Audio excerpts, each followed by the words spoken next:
नमस्कार, मैं सुवर्णा। न्याय टीवी में आप सभी दर्शकों का स्वागत है। कोर्ट राउंडअप की खबरें अब विस्तार से। सुप्रीम कोर्ट ने मंगलवार 5 अक्टूबर 2021 को मोटर दुर्घटना दावा न्यायाधिकरण और कामगार मुआवजा अधिनियम के तहत फर्जी दुर्घटना दावा करने वाली याचिका दायर करने वाले अधिवक्ताओं के खिलाफ कार्रवाई करने में विफल रहने के लिए bar council of Uttar Pradesh की आलोचना की।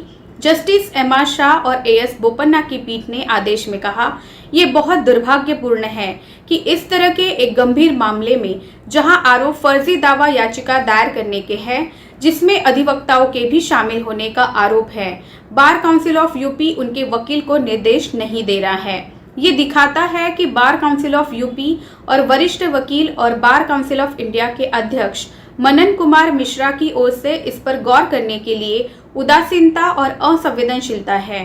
सर्वोच्च न्यायालय ने 30 सितंबर 2021 को यूपी सरकार की ओर से दायर पूरक हलफनामे पर ध्यान दिया, जिसमें कहा गया था कि विशेष जांच दल एसआईटी का गठन इलाहाबाद उच्च न्यायालय के आदेश दिनांक 7 अक्टूबर 2015 के अनुसार किया गया था।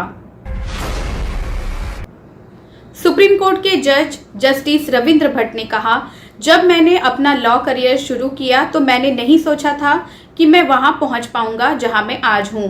जब मैं यात्रा कर रहा होता हूं और कार सिग्नल पर रुकती है और मैं बच्चों को भीख मांगते हुए देखता हूं तो मुझे लगता है कि मैं भी उनमें से एक हो सकता था।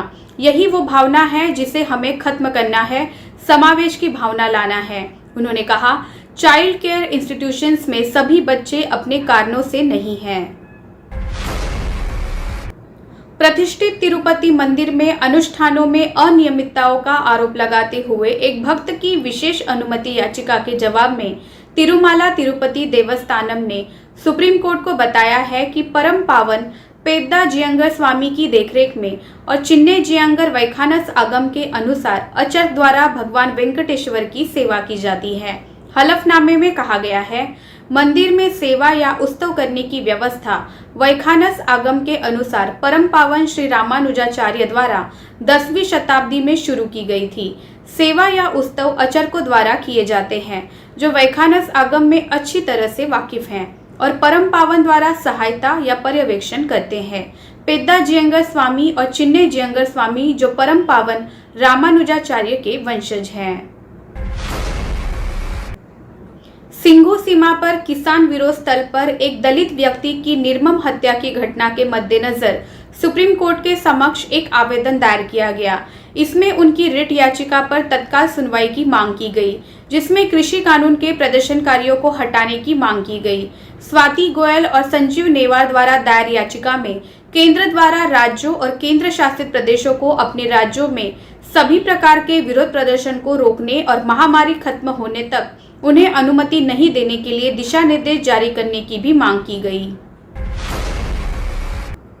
सुप्रीम कोर्ट ने शुक्रवार को केंद्र और भारतीय सेना को उन महिला शॉर्ट सर्विस कमीशन अधिकारियों को स्थायी कमीशन देने के मुद्दे को सुलझाने के लिए 22 अक्टूबर तक का समय दिया, जिनके खिलाफ अनुशासनात्मक या सतर्कता मंजूरी की कोई समस्या नहीं है।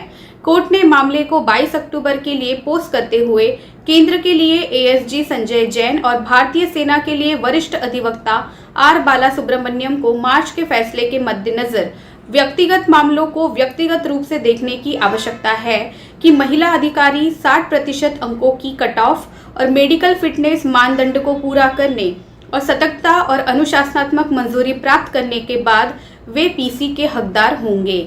न्यायमूर्ति डीवाई चंद्रचूड़ और न्यायमूर्ति बीवी नागरत्ना की पीठ भारतीय सेना की 72 महिला अधिकारियों के आदेश पर अवमानना याचिका पर सुनवाई कर रही थी, जिन्होंने अदालत में दावा किया है कि उन्हें अदालत के मार्च के फैसले का उल्लंघन करते हुए स्थायी कमीशन से वंचित कर दिया गया है। सुप्रीम कोर्ट ने पिछले महीने एक संपत्ति खरीदार के खिलाफ शुरू की गई आपराधिक कार्यवाही को ये कहते हुए रद्द कर दिया कि एक सिविल प्रकृति के विवाद को आपराधिक अपराध का रंग दिया गया है।